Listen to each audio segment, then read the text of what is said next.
दोस्तों जय हिंद, वंदे मातरम। मेरा नाम है सौरभ माशोरी और आप देख रहे हैं ज्ञान जरा हट के। और आज इस वीडियो में हम लोग बात करने जा रहे हैं उस नए रायते के बारे में जिसे फैलाने की तैयारी अमेरिका के राष्ट्रपति यानी कि डोनाल्ड ट्रंप बोले तो हमारे गोलू मोलू कर चुके हैं। जी हाँ, सच्ची बता रहा हूँ भाई साहब, जब से ये आदमी इन पाकिस्तानियों के कांटेक्ट में आया है तब से हमारे गोलू मोलू का भी साला यही मोटो हो गया है कि भैया ना खुद जीना है और ना दूसरों को जीने देना है। क्या कर सकते हैं, ये वायरस ही इतना खराब है कि दुनिया में इसका कोई इलाज नहीं है। कि जो कुछ भी हो, मेरे हिसाब से खबर तो आप लोगों ने सुनी ली होगी, और अगर नहीं सुनी तो भैया इस वक्त मार्केट में सबसे बड़ी खबर ये है कि इस रशिया यूक्रेन वॉर को लेके आज से कुछ समय पहले रशिया वालों को अमेरिका के राष्ट्रपति डोनाल्ड ट्रंप की ओर से वो जो 50 दिन का अल्टीमेटम दिया गया था अपनी बीवी के बोलने के बाद में। जी हाँ, डोनाल्ड ट्रंप की जो वाइफ है, बोले तो हमारी जो भाभी जी हैं, अकॉर्डिंग टू स्वयं डोनाल्ड ट्रंप, ये अपन मन से नहीं बोल रहे हो, ना ही किसी मीडिया रिपोर्ट ने ये रिपोर्ट किया है। डोनाल्ड ट्रंप ने स्वयं पब्लिक में कैमरे के सामने बैठ के ये बात एक्सेप्ट करी थी कि भाई क्योंकि घर पे इनको इनकी बीवी ताने मारती है। मतलब क्या है कि जैसा कि हम सभी लोग जानते हैं कि इस रशिया यूक्रेन वॉर को लेके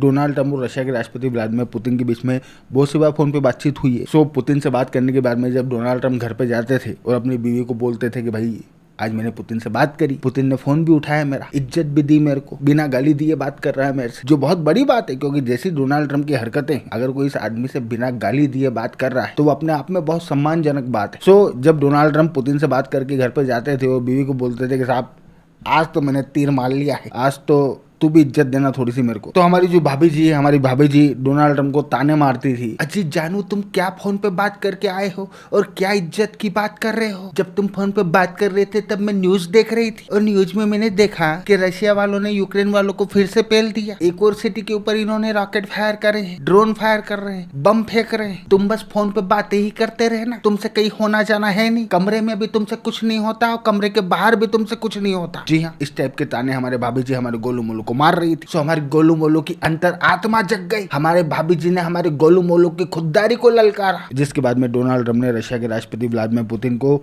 सीधे कैमरे में आंखें डाल के ये बात बोली कि पुतिन, अगर तुम ये सोच रहे हो कि रशियन की तरफ देख के अगर मैं तुम्हें छोड़ दूंगा, अगर मैं तुम्हें जाने दूंगा, तो तुम बिल्कुल गलत सोच रहे हो, क्योंकि मेरे पास लड़कियों की सप्लाई करने के लिए एप्स्टीन है। मतलब भले ही एप्स्टीन मर गया हो, लेकिन उसने जो कॉन्टेक्ट्स दिए थे वो तो अभी भी हैं। जब भी चाहिए मैं लड़की उससे मंगवा सकता हूँ। और यहाँ पे गलत मत लीजिएगा, मैं कोई अभद्र टिप्पणी नहीं कर रहा हूँ। डोनाल्ड ट्रंप वो आदमी है जिसका लड़कियों को लेके हाथ ना सिर्फ बहुत कच्चा है, बल्कि अपनी लास्ट प्रेसिडेंसी के दौरान खुद डोनाल्ड ट्रंप ने कोर्ट के सामने इस बात को एक्सेप्ट किया कि उन्होंने एंटरटेनमेंट के लिए एक पॉर्न स्टार को पैसे दिए थे। अब पॉर्न स्टार को अगर एंटरटेनमेंट के लिए बुलाया है तो मेरे हिसाब से आप समझ ही गए होंगे कि भैया एंटरटेनमेंट के नाम पे क्या हुआ होगा। प्लस इसके अलावा लड़कियों को लेकर डोनाल्ड ट्रंप समय समय पे जिस तरीके के कमेंट पास करते हैं वो भी किसी से नहीं छुपा। अपनी खुद की सगी बेटी के लिए ये आदमी सड़क साफ बात कर चुका है। ये आदमी बोल चुका है कि अगर ये इसकी बेटी ना होती तो ये इसके साथ में भी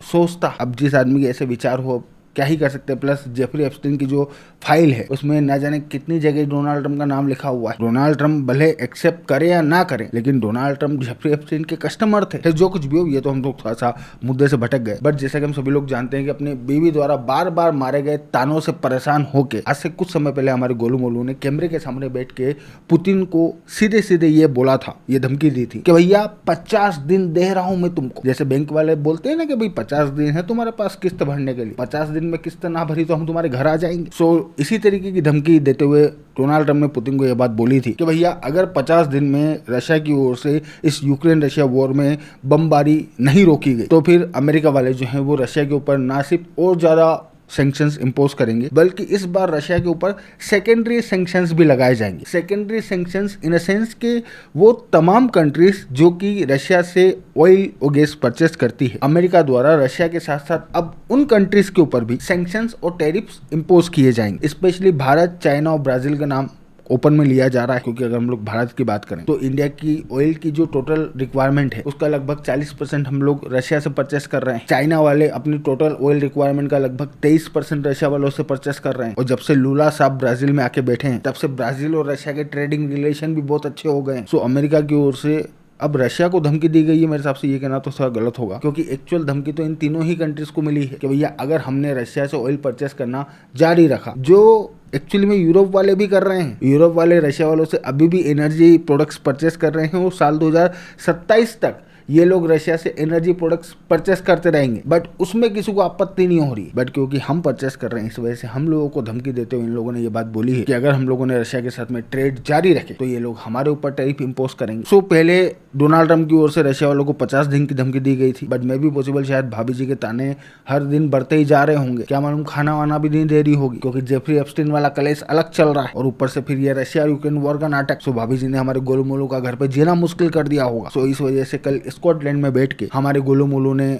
रशिया वालों को ये बात बोली थी कि भैया 50 दिन का जो मामला है वो कैंसिल करना पड़ेगा, अगले 50 दिन में कमरे के बाहर सोफे पे नहीं सो सकता। इस वजह से अब 10 से 12 दिन की बात कर रहे हैं। अगर 10 से 12 दिनों के अंदर अंदर रशिया की ओर से अगर यहाँ पे बमबारी नहीं रोकी गई तो फिर सैंक्शंस और वो जो सेकेंडरी सैंक्शंस लगाने की बात हमने कही थी वो हम अब इमीडिएट इम्पोज करेंगे। और अभी जस्ट 10 मिनट पहले व्हाइट हाउस की ओर से कंफर्मेशन आया है कि डोनाल्ड ट्रंप ने एग्जैक्टली 10 दिन का समय ऑफिशियली रशिया वालों को दिया है और ये 10 दिन आज से शुरू होंगे। मतलब कि 10 दिन बाद भी अगर रशिया यूक्रेन के ऊपर बमबारी जारी रखता है, यूक्रेन के ऊपर हमले होते रहते हैं, तो फिर उस सिचुएशन में अमेरिका और वेस्टर्न कंट्रीज वाले रशिया के साथ साथ भारत, चाइना और ब्राजील के ऊपर भी सैंक्शंस इम्पोज करेंगे। और ऑनेस्टली बोलूँ तो इस बात के चांसेस बहुत ज्यादा हैं कि रशिया की ओर से यूक्रेन के खिलाफ बमबारी जारी रहेगी, क्योंकि लास्ट टाइम जब डोनाल्ड ट्रंप की ओर से पुतिन को 50 दिन का समय दिया गया था उस वक्त भी रशिया की ओर से कोई रिस्पॉन्स नहीं आया था। इनफैक्ट डोनाल्ड ट्रंप ने जिस दिन रशिया वालों को यह धमकी दी उसके अगले दिन रशिया वालों ने यूक्रेन वालों को जाके पेल दिया, प्लस पुतिन ने किसी भी तरीके का रिएक्शन भी नहीं दिया। और आज भी जब डोनाल्ड ट्रंप ने 50 दिन की टाइमलाइन को घटा के 10 दिन किया है तो आज भी पुतिन की ओर से कोई भी रिस्पॉन्स नहीं आया है। क्रेमलिन जो है, क्रेमलिन ने सिर्फ ये स्टेटमेंट जारी किया है कि भैया हमने बात सुन ली है, नोट कर लिया है और अब जो भी होगा समय पे देखेंगे। वैसे रशिया के जो पूर्व राष्ट्रपति हैं बोले तो दिमित्री साहब ने जरूर सोशल मीडिया पे रिस्पॉन्स किया है और रिस्पॉन्स करते हुए दिमित्री साहब ने ये बोला है कि भैया ट्रंप बाबू तुम बहुत गलत खेल खेल रहे हो। 50 दिन 10 दिन क्या होता है? 2 बातें बोल रहा हूँ, याद रखना। पहला तो रशिया ना तो इजराइल है वो ना ही ईरान। तुम सोच रहे हो कि तुम्हारी बात सुन लेंगे, तुमसे डर जाएंगे, तो ऐसा कुछ भी नहीं होने वाला। एंड सेकेंड, ये जो तुमने 50 और 10 दिन की धमकियां दी है, ये धमकियां देके तुम हमें वॉर की ओर धकेलने का काम कर रहे हो। और यहाँ पे मैं यूक्रेन के साथ में वॉर की बातें नहीं कर रहा हूँ, वॉर होगी तो तुम्हारे साथ होगी। सो रशिया की तरफ से भी बोल बच्चन बराबर चल रहे हैं और डोनाल्ड ट्रंप का तो पूरा करियर ही बोल बच्चन के भरोसे चल रहा है। सो डोनाल्ड ट्रंप ने रशिया वालों को 10 दिन का अल्टीमेटम दिया है और 10 दिन में रशिया वालों ने अगर वॉर नहीं रोकी तो फिर रहता फैलना तय है। और पुतिन वॉर रोकेंगे इस बात के चांसेस बहुत कम है, क्योंकि रशिया यूक्रेन वॉर को चलते चलते लगभग 3 साल हो चुके हैं। लेकिन इन 30 सालों में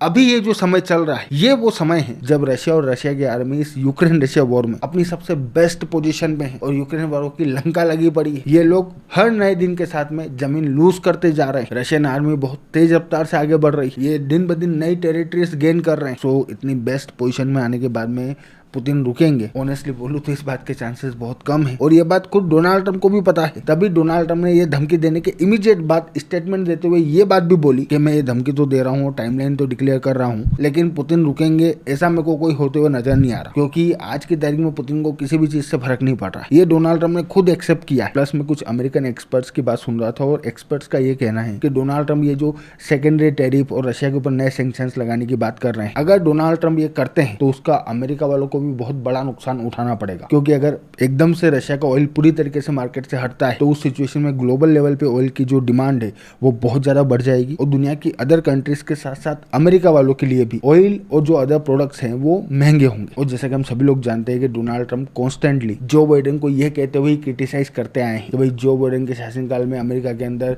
महंगाई बहुत ज्यादा थी और डोनाल्ड ट्रंप महंगाई को कंट्रोल करके बैठे हैं। सो ऐसे में अगर अमेरिका के अंदर प्रोडक्ट्स के भाव बढ़ते हैं तो वो डोनाल्ड ट्रंप के लिए बहुत ज्यादा डेंजरस होगा, वो भी ऐसी सिचुएशन में जब ऑलरेडी बहुत बड़ी तादाद में लोग डोनाल्ड ट्रंप से नाराज चल रहे हैं। इस वजह से रशिया वाले इस बात को लेकर कॉन्फिडेंट हैं कि अमेरिका वाले शायद यहाँ पे ब्लफ कर रहे हैं और इसका कोई बहुत बड़ा फॉलो थ्रू नहीं होने वाला। If the latest ultimatum from President Trump has only further emboldened Putin, are new sanctions or steep new tariffs, secondary tariffs against countries that actually deal with Russia the next step, or is he daring Trump to do even more? Well, if President Trump actually followed through on that, it is a very big deal, and it could actually kind of boomerang on Americans with increased prices, oil prices, et cetera. So I think alternately, the Kremlin knows that this could be very bad for them. But what they're going to do about it, whether it actually happens and the Americans actually do this, is another question. So I think if you look at what they're saying, I believe that they doubt that the White House will actually do this, but they can't be guaranteed that it won't.